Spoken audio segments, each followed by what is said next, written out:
Good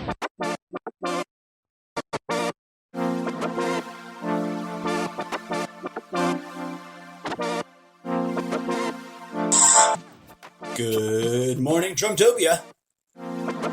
It's another day. I'm your host, the incorrigible Mr. Zeppo. Let's get right to it. All right. Thanks, as always, for tuning in. Today is Thursday, May 7th. It's 10:16 a.m. Pacific Standard Time, and this is today's Good Morning Trumptopia episode. Tactics versus plans. I've already expressed my opinion about the level of incompetence displayed during this epidemic, this pandemic, this national and global crisis. I wanted to zero in on this notion of the difference between an actual plan and what we've seen in reality, which is just the use of a lot of political tactics.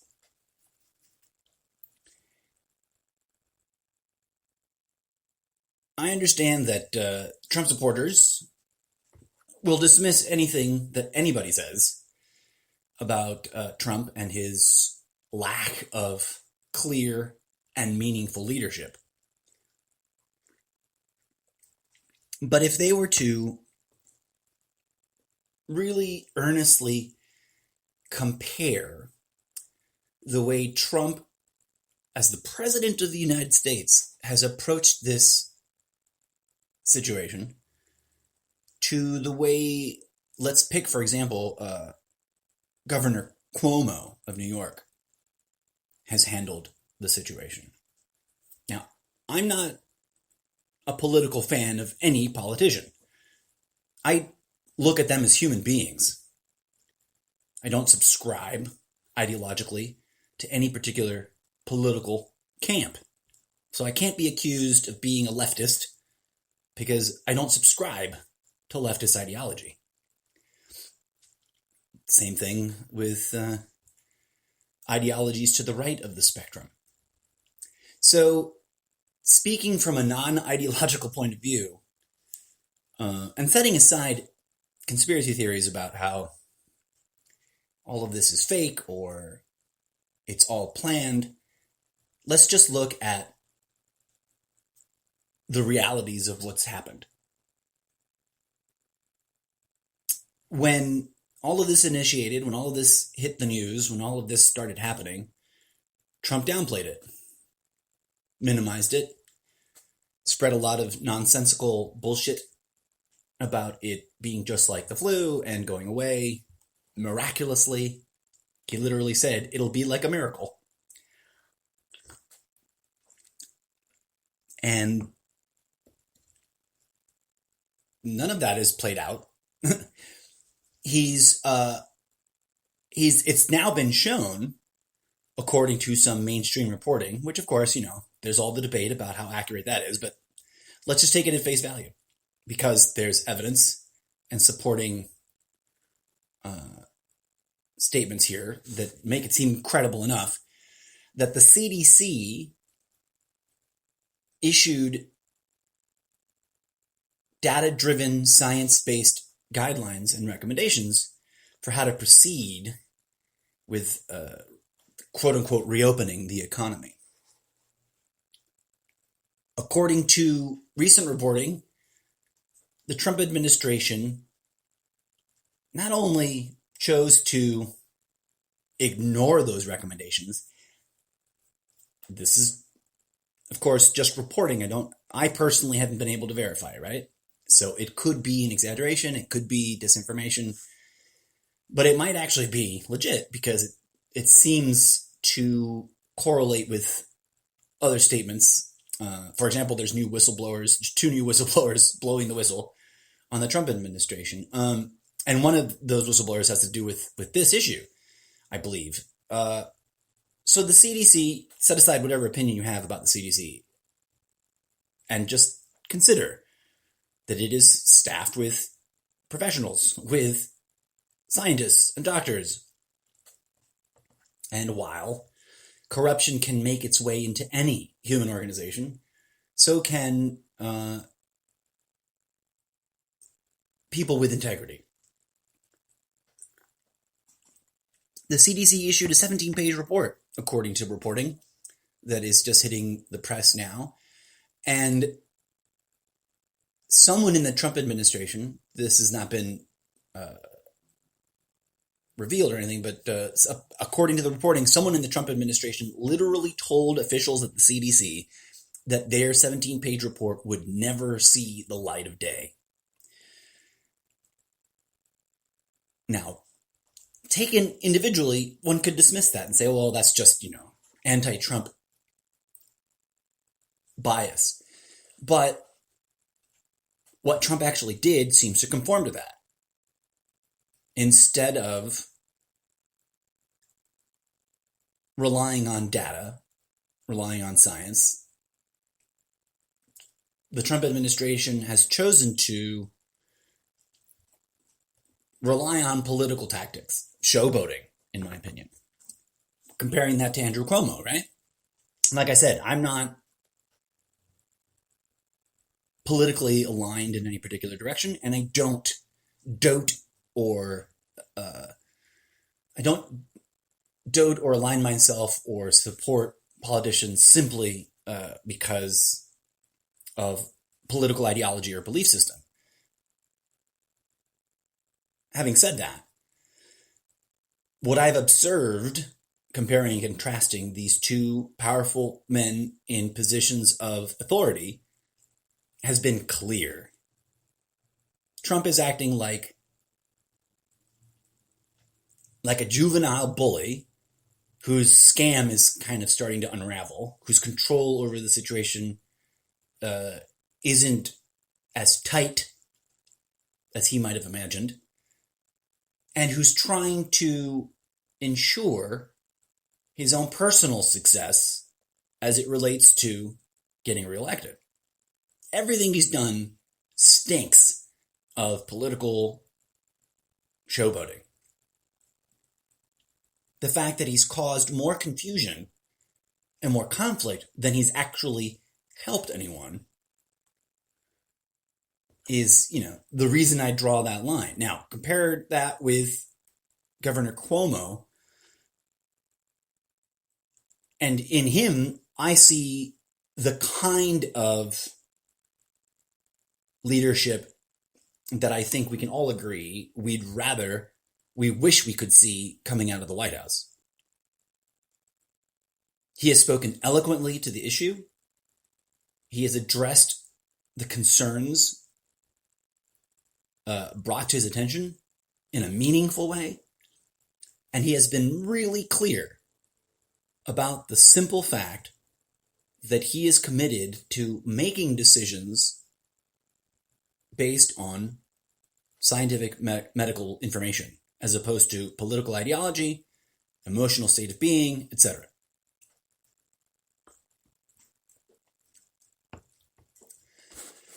So what does that mean? I mean, I could say that and I could just be, essentially being slanderous.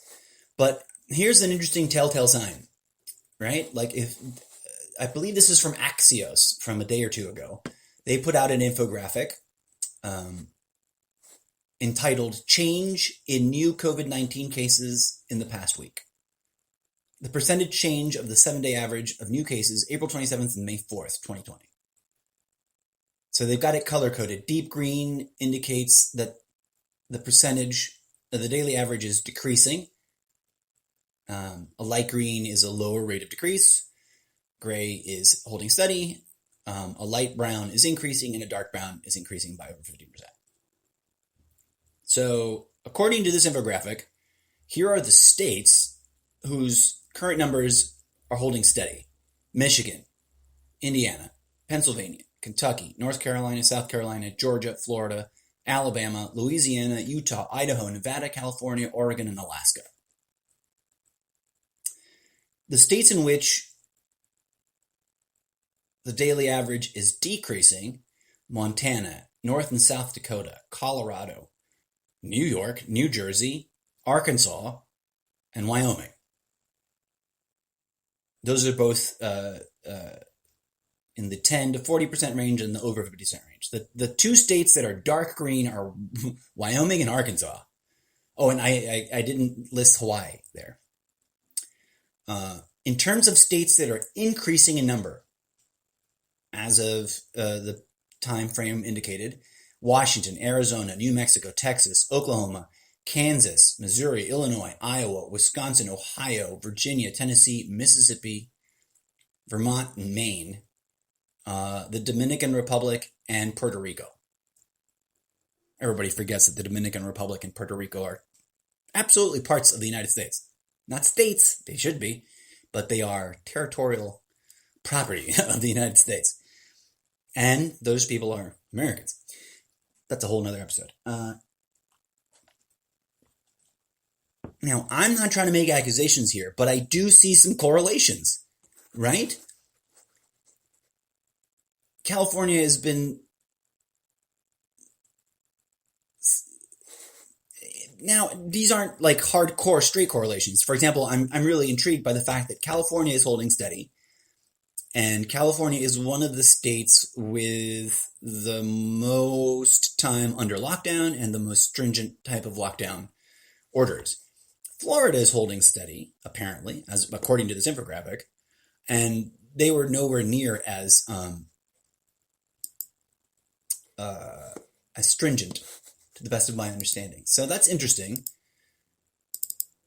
But some of the other states, right, where things are increasing are kind of like, oh, gee, I wonder why. Like Texas, no surprise there. Like, some of these states where the rates are currently increasing are states that either were really wishy-washy about their choices at the beginning, or they were delayed in implementing them, or they rushed to reopen. We are in a very critical moment, right? Mother Nature is pretty good at what she does, which is create life. And life competes, as I've talked about before. And something that I was just watching Governor Cuomo's daily briefing. And again, back to the comparison and contrasting. If you look at the interesting, 2 weeks or so of the daily coronavirus briefings out of the White House and Cuomo's almost daily briefings, which continue, the difference is night and day. The way in which the two politicians have dealt with this situation couldn't be more different. Now, some people are already talking about Cuomo running for office, running for the White House. That's a whole discussion that, it makes sense, but why are we having that discussion now? Too many people are suffering. Too many people are living on the verge of personal catastrophe to be showboating and or exclusively entrenched in political tactics that don't really help.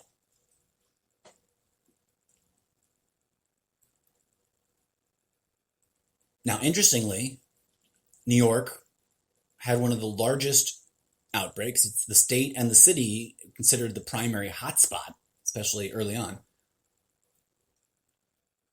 And as of today, they are on a downward trend. Well, as of a couple days ago, actually. But it wasn't until today that you can be really confident, it really is going down and it isn't a little dip. It is a consistent downward trend. And he went through the numbers, and he's been really, really transparent in a way that the Trump administration has not bothered to be, in terms of sharing the data that they're looking at, explaining how they're interpreting that data, and talking about how that's motivating choices. Cuomo goes to real data, apparently. I personally can't go and verify the data, right? But presumably, given its consistency, it's valid data. The Trump task force has presented next to nothing in terms of data. And Trump has visibly displayed displeasure when members of the task force have tried to talk to the American public directly about infection rates and projections. Trump has kept moving the goalpost and continually changing his assessment and generally creating chaos. And the fact of the matter is, the federal government has failed to execute and prepare and execute a legitimate long-term plan. Now, there's some rationale there that might make sense, and it's one of the reasons I can see people sort of supporting Trump in his approach, and that's that they're theoretically against federal overreach. And I can respect that, right? Like, we don't want political centers of power to abuse their power. And this is a nation that's made up of many states, and each state has their own agency. So I can understand and respect the rationale. What I find fascinating and hilarious is that Trump himself has been very inconsistent about leaving things to the states. He wanted to appear to be in authoritative control over the situation, while simultaneously not get his hands dirty at all.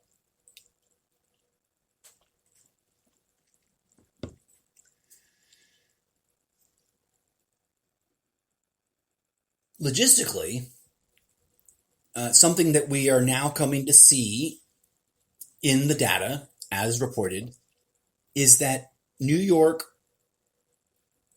is apparently trending downwards, and the rest of the country, generally speaking, as a total average, is continuing to trend upwards. Now, as we were just discussing, according to that one infographic from Axios, it's progressing in different levels. Some places are holding steady and trying to plateau the curve. But the fact of the matter is, nationally, taken cumulatively, the curve is not flattening. The curve, the infamous curve we're always talking about, which is the daily increase in numbers, new infections, new hospitalizations, new intubations, new deaths, they're inching up, not creeping down yet.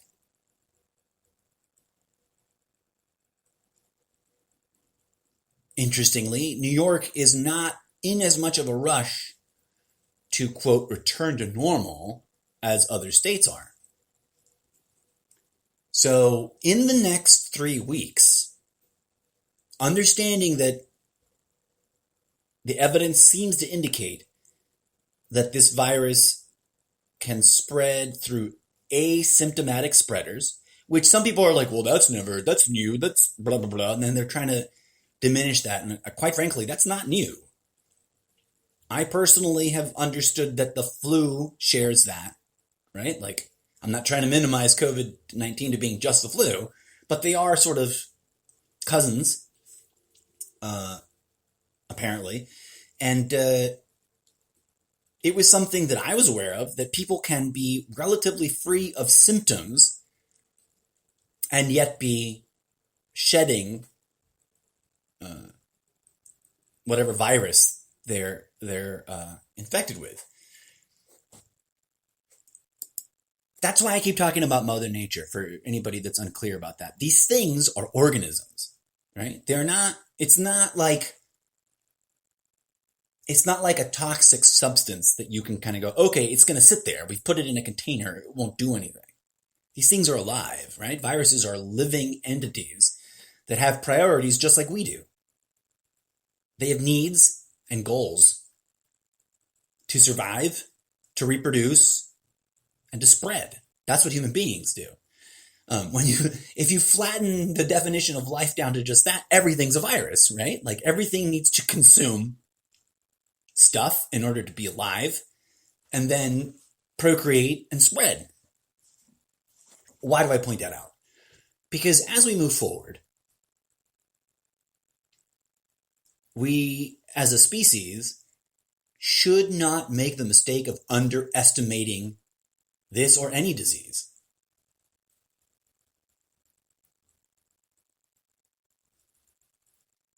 The Trump administration has been reactionary, and their primary objective appears to have been political gain.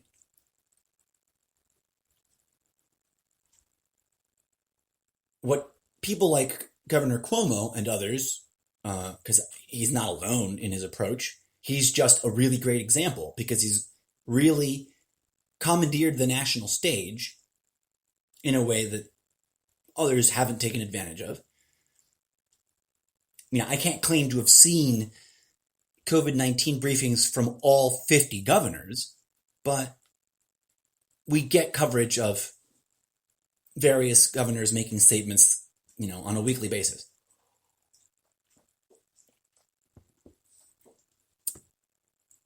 Some states are rushing back to some theoretical normalcy, and some states are being cautious, and some states are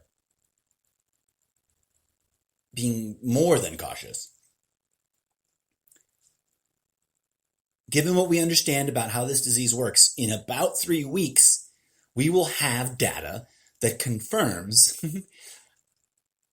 whether or not a second wave has really built momentum, and we will find out where any new hotspots have cropped up. Just looking at that infographic, though, it seems very likely, if you're coordinating the trends in policy with the trends in infectious spread data, I think we're going to see very interesting set of changes. So, keeping an eye on that sort of thing is the kind of thing the federal government is supposed to do, right? And while Trump loves to be seen as a king, as a person in absolute authority, these are phrases based on his own language, he also doesn't seem to really want to do any of the hard work involved. He wants to showboat. Now, I've got to wonder how long the Trump base is going to really be able to tolerate that. Instead of having a national, federal coordinated plan for testing, he just muddied the waters and then shoved the responsibility on the states.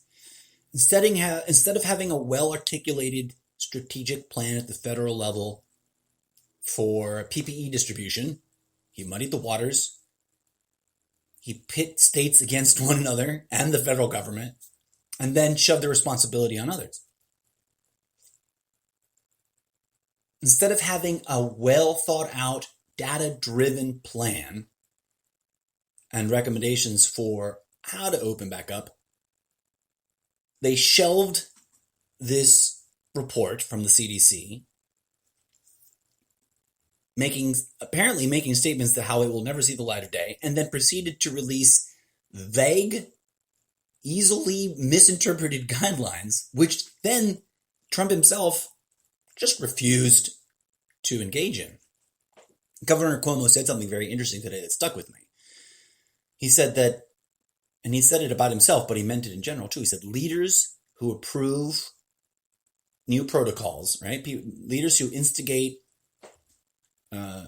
plans must be willing to participate in those plans themselves, right? You can't make guidelines and then completely ignore them as the leader. It makes no sense. And it's been amazing to watch I'm actually stunned that Trump hasn't come down with the disease yet. Some would argue that that's evidence that it's all fake. Giving credence to the conspiracy theories about how fake it is. The irony is, of course, that there's a few variants of the COVID-19 conspiracy theory that claim it's an assassination attempt on Trump himself. Well, we should be able to cross those ones out, right? Because he's mysteriously not tested positive as of yet, and he has exposed himself in risky-ass ways for a really long time. Now, I do not wish harm on anyone, and I do not wish harm on President Trump. But philosophically speaking, just purely like from a conceptual place, I can't help but wonder and be curious about what difference it might make to the Trump base if he were to come down with the disease, the way Boris Johnson in the UK did. Of course, there's all kinds of conspiracy theories around that too. Remember when Trudeau self-quarantined? In the immediate following 24-hour period, conspiracy theory came out claiming that he was being arrested or that he was being cloned or that all kinds of nonsense. The simple fact of the matter is that we have data. It's very incomplete data because we have lacked a nationally coordinated testing strategy. We would have much better data if, from the very beginning, the federal government had not fucked around about testing, which they totally did. They rejected the initial offer of testing from, I believe, the World Health Organization, or maybe the CDC, I forget which one, but they offered some testing materials and the federal government said, no, thank you, and then proceeded to unleash the profiteers on the market. There was some news a day or two ago about, I think it was the National Health Organization. Somebody in the federal government was like, okay, maybe we should purge the market of all these unverified test kits because people were selling, corporations were selling test kits that had not been in any way, shape, or form actually verified to be worth buying and selling them at ridiculous prices. At one point, I think in mid or early April, Trump said very inaccurately that there was enough testing so that anybody in the country who wants a test can have it. That still remains untrue. So the data we do have is limited by that.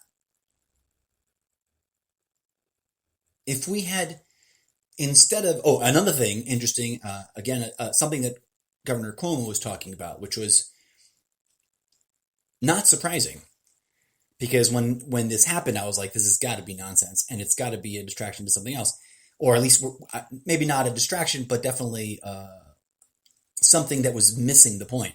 When Trump decided to, quote unquote, close the borders to China,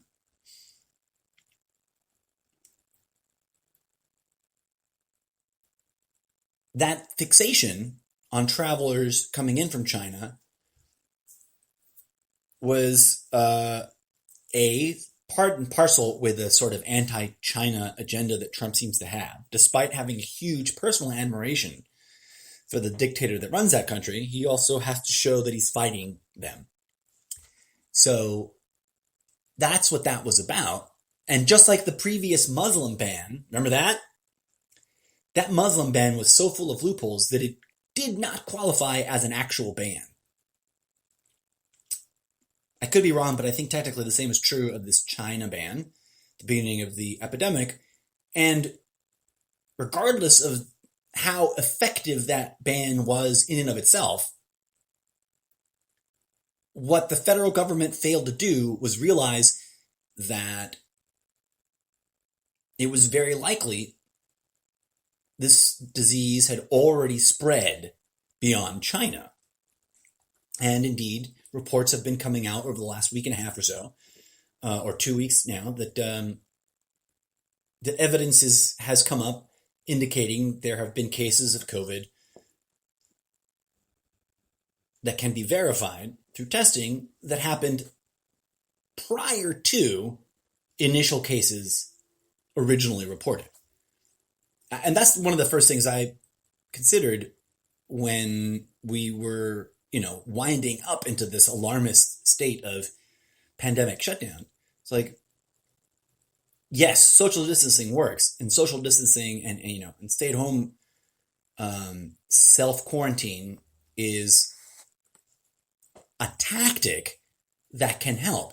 But without a national strategy, without a well-thought-out plan beyond the immediate tactical objective, it should be obvious. Like, look where we are now, right? Over 30 million Americans unemployed. We're about to hit 16% unemployment rate, which we've never seen, not since the Great Depression. Is it all entirely purely Donald Trump's fault? Of course not. Did he make things worse, in my opinion? Hell yes. Is that kind of criticism true of governors and mayors throughout the country? Yeah. It's been a mixed bag. And we should be really grateful, I know that this might get misinterpreted. We should be really grateful that some politicians out there actually cared enough to pay attention to the data. Now, I have to admit, right? My opinion on this is all anchored in the presumption that, statistically speaking, 99% of the conspiracy theories about coronavirus must be false because of their flaws, because of the absurdly overwhelming large number of them that came out of nowhere, and because they disagree with each other, and because they often don't align correctly with the actual scientific data that we have access to. If I'm wrong about that, I'm wrong about that. And as always, friends, I don't pretend to be arbiter of absolute truth. I'm a flawed human being individual.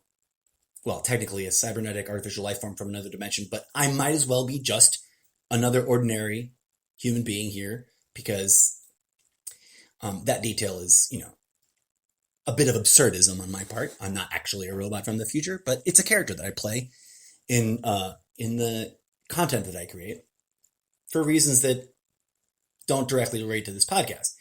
And if you're curious about that, then be sure to check out my Wattpad profile, where I post my work of fiction. But let's not conflate those two things. Things are challenging. The data and the scientists have been, from the beginning, warning us that things are going to be worse than what the White House and the COVID task force, generally speaking, have been claiming.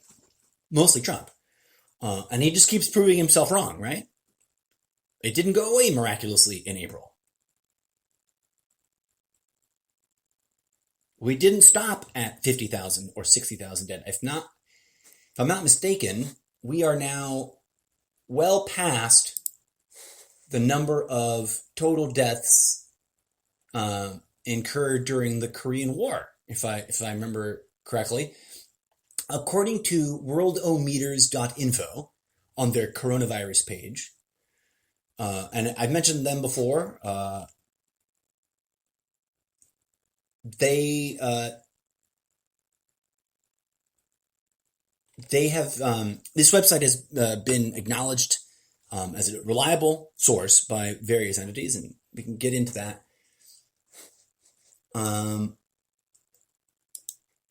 We could, in theory, get into that and try to argue whether or not their information or their data is actually valid or not. But that's the kind of argumentation that is distractionary, right? And is about muddying the waters. And so far, the numbers I see on this website correlate very accurately with the numbers I see reported in other sites and other sources. So, possibly, if we presume these numbers are accurate, as of right now, according to the last update here, the U.S. leads the world in total deaths, standing at an estimated number of 75,534, according to worldometers.info/coronavirus. And as of that last update, the total new deaths in the United States per day, as of the last full 24-hour cycle, was 735.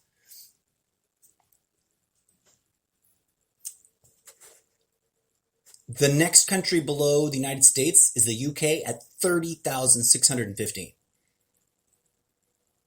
Now, the UK got a lot of blowback for being as strict as they were.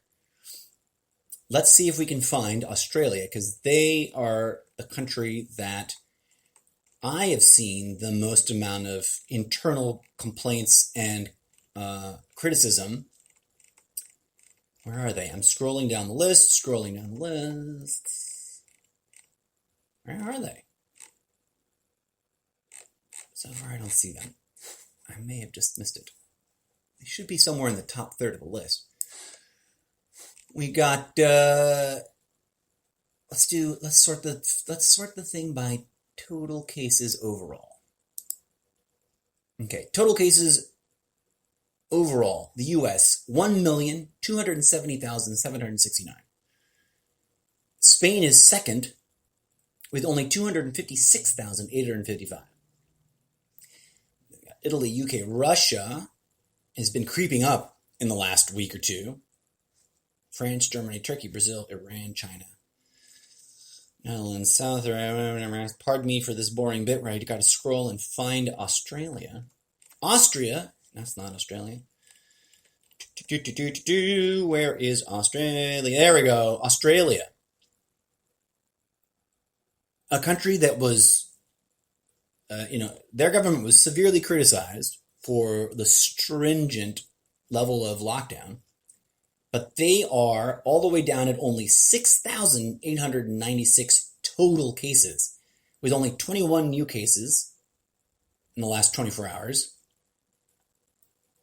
A grand total of only 97 deaths and 0 new deaths in the last 24-hour cycle.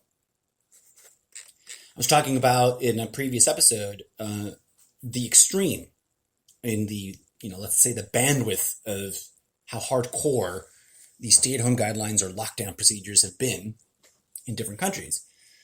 And if there's anything that supports the statement that the federal government of the United States of Trumptopia has bungled this hard, like screwed the pooch right in the bunghole, is the simple fact that all of these numbers are so epically larger than everybody else's. Total cases, 1,270,769.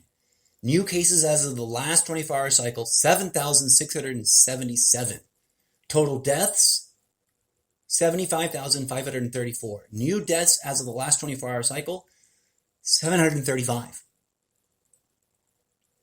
Now, luckily, we also have the highest number of total recovered cases, 1,326,613. That's a lot of people who got better. So huzzah for that. And I totally missed an opportunity. I believe it was yesterday, right? Yeah, yesterday was National Nurses Day. And I didn't say a word, and for that I apologize.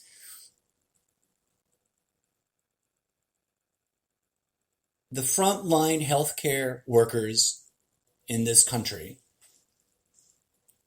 have always worked under ridiculously strenuous and painful conditions. This pandemic has only made things worse for them. And now I've seen some really beautiful and moving testimonies and statements of gratitude and people expressing themselves and their appreciation for doctors and nurses and janitors and assistants and all the people who work the front line in the medical field. As we move forward through this, let us not forget the simple fact that from before this pandemic started, doctors and nurses and people on those front lines, people in those industries that are now being heralded as heroes, they deserved reform and improvements to their work conditions from forever ago. So as we express our gratitude for these people, let's remember that when we, quote, get back to normal, we cannot let their work conditions and their pay, and those kinds of things go back to that same normal that it was before. If there's any one amazing opportunity that we have as a nation and as a species around the globe during this time, is to really pause, reflect, and reevaluate the way we do things. The way we do everything really ought to be reevaluated. And not just in that let's argue about it from an ideological perspective, because that's meaningless, right? We can argue about political ideology for another 50 years and fail to solve the problems that have been plaguing us for the last 50 years. Let's not play that game no more, homies. Let's not stick ourselves in that hamster wheel.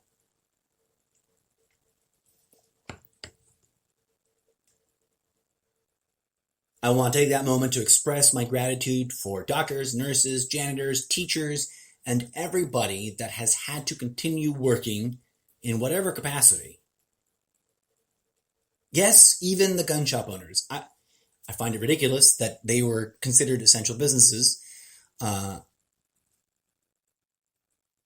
setting aside my long-standing and, in my humble opinion, even more valid than ever critique of the gun industry, bless their hearts. They're just Americans trying to get by and trying to run a business that other Americans think is important, right?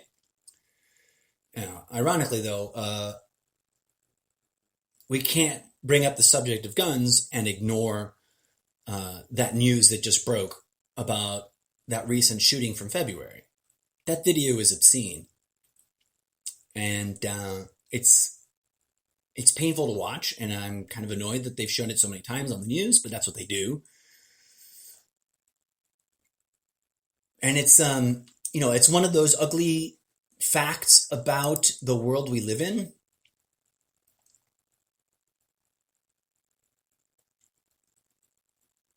that Americans are addicted to shooting each other out of fear. When we go back to quote-unquote normal, let's make sure we don't forget about that problem, right? So I'm going to express my support for the family of that young man who got shot while jogging. Forgive me, his name escapes me right now. And for everybody else. Because that is its own epidemic.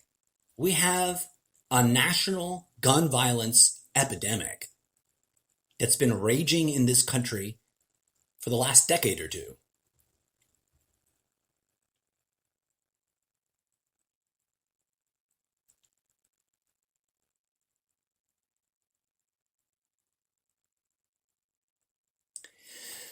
So, understanding that as we move forward, we have an overwhelming amount of things to deal with, and that the immediate frustration and pain being felt by people is severe and serious and needs to be addressed. I want to leave you with this thought and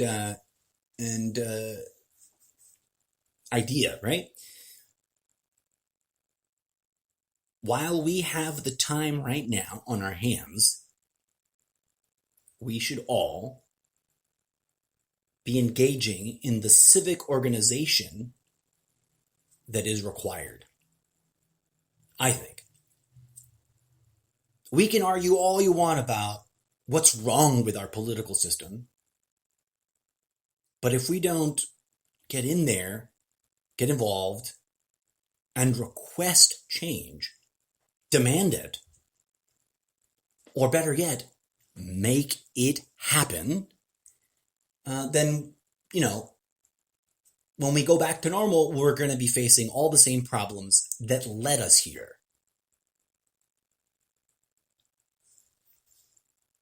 So take that opportunity. Find out how to contact your congressperson. Find out how to contact your state representatives. And contact them. Let them know what you're going through. Let them know how useless that $1,200 check from Donald Trump was.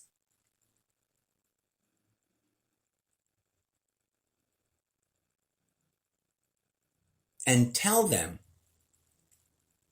demand of them that they set down their goddamn political ideological bullshittery about left versus right and just do what is helpful. Because that's what governance is supposed to be. Now, it's obviously been failing at that for a really long time. But the world is at a standstill,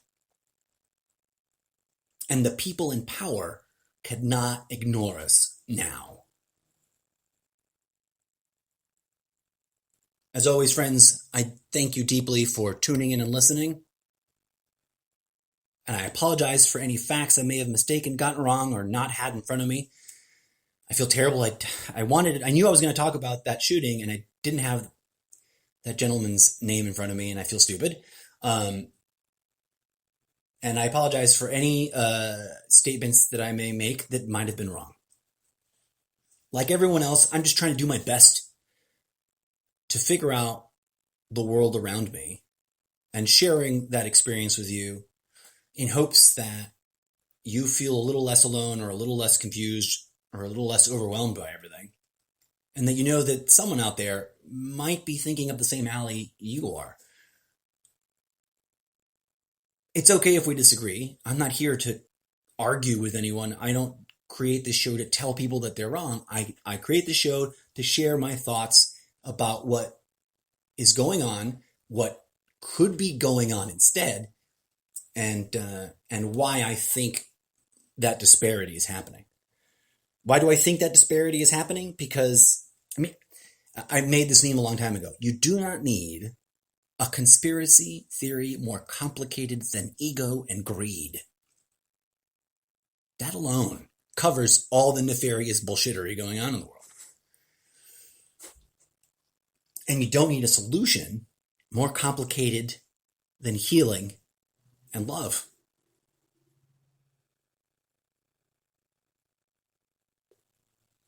We're not really accustomed to that in terms of what we practice, not as a species. So I say huzzah to you and everyone out there who is engaging in flexing those muscles yet again and practicing compassion, love, and caring for one another, because that's always been the calling. Moments like these only bring it into sharp focus and relief against all the other choices that we're making.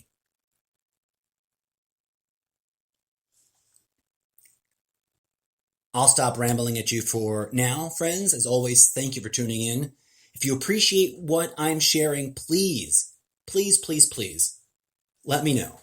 Drop me a line either on Sprecher.com/user/Mr. Zeppo or on Facebook. Just search for Mr. Zeppo. on Facebook. Until next time, friends, I wish you the best. I hope that peace, love, and grooviness blossoms in your heart. And I really pray, and I know thoughts and prayers, right? And easy to dismiss. But I really genuinely send to everyone listening my love, my gratitude, and as much energy as I can spare to share. That's why I call this a Zencast. I don't call it a podcast because I'm not just rambling my opinion here. I'm also using this as a spiritual practice of choosing to share my energy with the world through the words that I ramble on about. But I've been rambling for way too long. So much for keeping my episodes short, right? I didn't even hit all the things I wanted to talk about, but that's okay. I'll make another segment soon enough. I'll stop rambling. Peace, love, and grooviness be with you. Thanks for tuning in.